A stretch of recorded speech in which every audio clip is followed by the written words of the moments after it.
Hello दोस्तों, मैं प्रकाश पवार। हमारा कानून हमारी समझ। अभी हमने पिछली बार हमारे एक मित्र के कहने पर दहेज के विषय में आपको जानकारी दी थी, लेकिन अभी हमारा निरंतर के विषय काफ़ी आना है। मैं आपको आज महत्वपूर्ण विषय बता रहा हूँ। हमारे देश में जो कानून बनाया गया है, भारतीय दंड संहिता, दंड प्रक्रिया संहिता, साक्ष्य विधान, यह कानून अपने आप में परिपूर्ण है, लेकिन इसके बावजूद भी इतने अपराध की प्रवृत्ति बढ़ रही है। उन अपराध की प्रवृत्ति को बढ़ने के लिए समय समय पर अलग अलग कानूनों का निर्माण किया जाता है, ताकि इससे जनता को राहत मिल सके। इसी प्रकार हम महिलाओं के प्रति कितने जागरूक हैं, कितने जागरूक नहीं हैं, यह विषय बड़ा महत्वपूर्ण है। आज हम इतने शिक्षित होने के बाद भी महिलाओं के ऊपर होते अत्याचार किसी भी प्रकार से रुकने का नाम नहीं ले रहे। कई भारी लोगों के द्वारा किए गए महिलाओं के साथ अपराध आजकल के समय में घर में सबसे बड़ा विषय हो गया कि घर के अंदर महिलाओं के साथ, बच्चियों के साथ, माताओं के साथ, बहनों के साथ अपराध होते हैं। उन अपराधों से कैसे बचा जाए, इसलिए हमारी सरकार द्वारा महिलाओं के संरक्षण हेतु एक कानून बनाया गया है, जिसे घरेलू हिंसा से महिलाओं का संरक्षण 2005 यह बनाया गया। अब सामान्य रूप से हमें इसकी बात से ही ऐसा लगता है कि घरेलू हिंसा मतलब क्या? घरेलू हिंसा मतलब घर के अंदर होने वाली हिंसा। बाहर हिंसा होती है, उसके लिए अलग कानून बने हुए, लेकिन घर के अंदर हिंसा, बच्चियों के साथ, कभी पत्नी के साथ, कभी माँ के साथ, कभी बहनों के साथ, इस प्रकार विभिन्न रूप में घर के अंदर जो हिंसा होती है उनका, जिसका वो कई बार जिक्र भी नहीं कर पाते। अपने परिवार, मान प्रतिष्ठा के चक्कर में वो किसी भी विषय को आम जन तक नहीं आने देती। कई बार अत्याचार सहती रहती है और सहते सहते अपना जीवन उसमें निकाल देती है। इसलिए घरेलू हिंसा अधिनियम बनाया गया है, ताकि महिलाओं को घर में होने वाली हिंसाओं से बचाया सके। अब घर में होने से मतलब घर के अंदर। आज आप किसी दोस्त के साथ भी रह रहे हैं और उसके द्वारा भी अगर कोई हिंसा की जाती है तो वो घरेलू हिंसा है।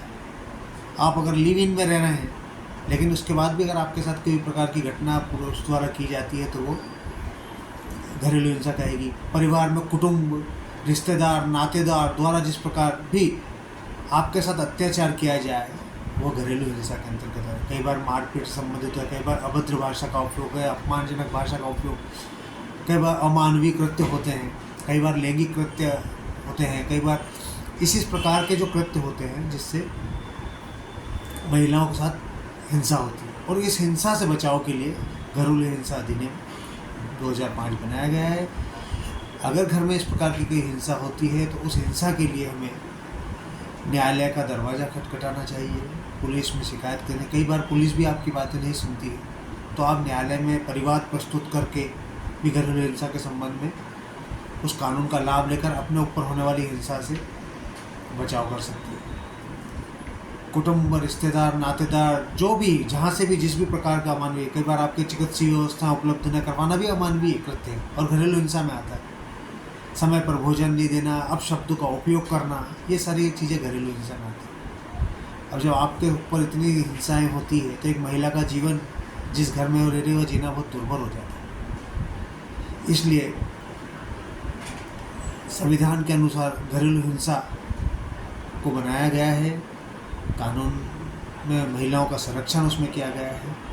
घरेलू हिंसा की परिभाषा और इस घरेलू हिंसा में क्या हो सकता है, कौन हो सकता है, किस रूप में ये हो सकता है, इस विषय में हम आपको अगले हमारे चैनल में बताएंगे।